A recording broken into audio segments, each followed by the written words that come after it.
Nintendo and Rare. When everybody thinks about the 90s, you have to think about Nintendo and Rare when it came to video games, especially the N64, but the Super Nintendo is where this relationship really started to blossom.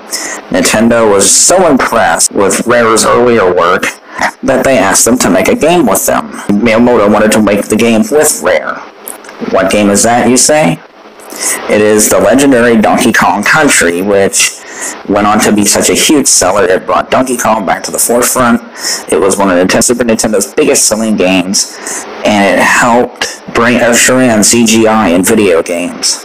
But unfortunately, there's been a rumor that has been hovering over the game for a long time, and that's that Mr. Shigeru Miyamoto, the grandfather of video games, godfather, when you want to call him, that he wasn't personally a fan of the game.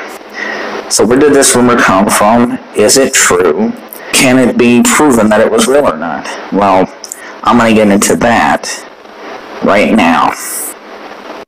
First off, I don't know where this rumor originally started, whether it was Electronic Gaming Monthly, whether it was GamePro. I do know they covered it, but I don't know who exactly started the rumor.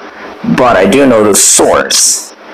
Some people got this, or they say they did, from this magazine here called Electronic Games, where they had an interview with Mr. Miyamoto, and allegedly Mr. Miyamoto wasn't impressed with Donkey Kong Country, and went on a limb to say that video gamers would buy anything as long as it had really good graphics.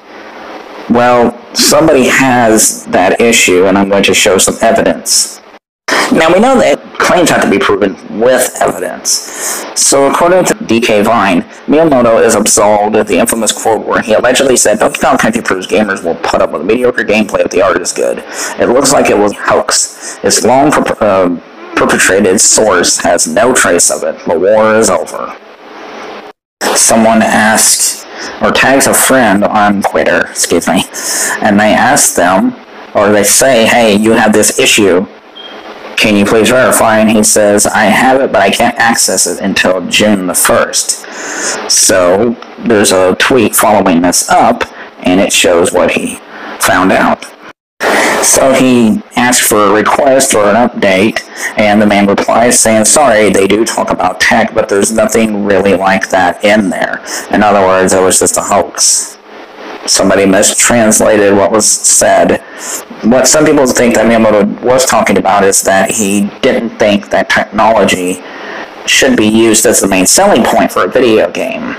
And I agree with that, but he was not taking an aim at Donkey Kong Country. So this rumor has been verified false by Tackett and Tackett Entertainment. Don't believe everything you hear on the internet, folks. Yeah, I know I use the internet to get this information, but it has been verified false. Don't just blindly trust magazines or whatever. Use critical thinking and look things up yourself. Before I end the video, what did Mr. Miyamoto actually think of Donkey Kong Country? Well, according to Nintendo Life, he liked it. He worked with Tim Stamper very closely, and he even got onto the rumors and said that it just wasn't true. He said that he loved the game. So that's why Tackett and Tackett Entertainment have rated the rumor that Miyamoto didn't like Donkey Kong Country false. If you enjoyed this video, please give it a thumbs up, give it a like or comment, subscribe, hit the notification bell, join our Patreon, or donate via PayPal. Thank you, everybody, and until the next time, we'll have another video.